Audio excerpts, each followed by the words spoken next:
President Trump blaming the deaths of migrant children at the U.S.-Mexico border on Democrats in Congress. One more time, the president says Democrats are to blame when children die at the border. And that's not reading between the lines or interpreting something out of context. Those are his words directly. This is his tweet from the president inside the White House just a short time ago. He says, any deaths of children or others at the border are strictly the fault of Democrats and their pathetic immigration policies that allow people to make the long trek thinking they can enter our country illegally. They can't. And if we had a wall, they wouldn't even try. That wall the president is referring to and arguing about the dollar amount he wants to build it is the reason the federal government remains partially shut down right now, with hundreds of thousands of American federal workers wondering when they're going to see their next paycheck. It's been 8 days. The new year is about to start, but there's no realistic end to the shutdown in view. And the president of the United States right now is out of sight inside the White House, tweeting that Democrats are to blame when kids at the border die. Let's go to CNN's Sarah Westwood. She is at the White House. Sarah, the president, his political opponents, they've pointed fingers a lot back and forth, but we've never heard the president specifically blame anyone directly for the deaths of children. This appears to be new territory for this president.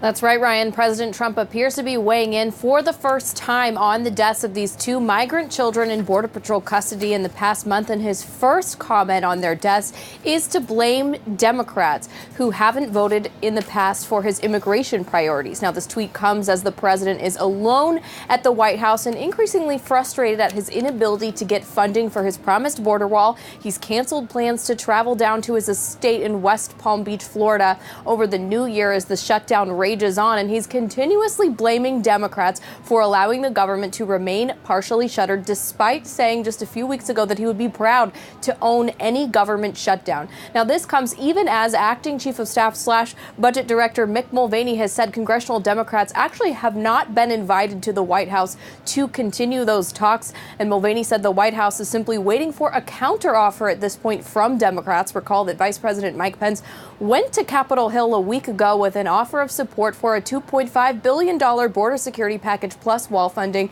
That's an offer the Democrats rejected, and so now talks do appear to still be at a standstill. The White House is also adopting a new tactic, which is to try to create distance between Senate Minority Leader Chuck Schumer and the likely next House Speaker Nancy Pelosi. They've been saying that Schumer might be willing to cut some kind of deal that could end the shutdown, but Pelosi, because she has yet to have her speakership race, is not willing to accept a compromise. That's why they say the government remains closed. But Ryan, the Democrats have very little incentive to negotiate on Trump's terms right now, given that in just 5 days, they'll control the House and the landscape will tilt significantly towards them. And Sarah, we should point out that the White House is saying that Chuck Schumer is willing to make a deal. We have not heard that from Chuck Schumer, who would be the person who would be an important part of that equation. All right, Sarah Westwood, live from the White House. Sarah, thank you for that. And while both the president and congressional Democrats refuse to budge over paying for some type of wall on the Mexican border, the U.S. government remains partially shut down. 9 cabinet-level departments and the people who staff them operating with no money. I want to get now to Kaylee Hartung. She's here now. And Kaylee, this is about more than just an enormous inconvenience to parts of the government affected. We are actually talking about a lot of people here dealing with a lot of uncertainty in their lives this weekend. Yeah, Ryan, uncertainty is right. Some 800,000 federal employees are seeing their bank accounts directly impacted by this partial government shutdown. Stories of their struggles are starting to pour in, and as we get to know the faces directly impacted by this political bickering, you recognize that no two stories are the same. There's no end in sight to the government shutdown, forcing thousands of federal workers and their families to make tough sacrifices.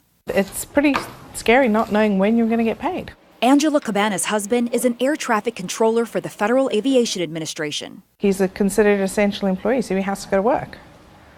And I can't go to work because I've just had a baby. With no income, they're slashing expenses, focusing on the mortgage and feeding their family. 420,000 federal workers, like Angela's husband, are entering a second week of work without pay. Another 380,000 federal employees are on furlough, effectively put on a leave of absence without pay. That's why the trash is piling up at some national parks around the country, where they're unstaffed with no one to supervise the land and facilities. At Joshua Tree National Park, volunteers from the local community, like these rock climbing guides, are stepping in to do the dirty work during the park's busiest days of the year. I'm guiding every day, and then in my free hour or two in the evening, I'm running to the park and cleaning toilets. Not to mention we're about $400 out on cash buying toilet paper. The impact of the partial government shutdown spans the country. Americans are talking about the tough financial challenges they face on Twitter, using the hashtag shutdown stories. In Wyoming, Ernie Johnson says thankfully his auto loan deferred his truck payment in January, but if he doesn't receive back pay, he'll likely be evicted February 1st. Lauren in Pennsylvania tweets that she depends on child support from a federal corrections officer paycheck. Without it, she says she won't have the funds for after-school care or school lunch. And Sarah Watterson, who describes herself as a Marine Corps veteran on Twitter, puts her family struggle into perspective, saying, "My children don't care about walls. They do care about having a warm house to live in, a car to ride in, clothes to wear, and food in their bellies. None of which is possible if their mom can't go to work." Candid thoughts from Americans about the toll of policymakers bickering. And the longer the shutdown drags on, the more widely the effects will be felt. Now, there was concern for the paychecks that active duty military would or would not be receiving in light of this government shutdown. And Ryan, we've learned that the Coast Guard in particular has announced that active duty military members serving the month of December will receive paychecks on December 31st. All right, Kaylee Hartung, thank you for that report and putting it in perspective for us.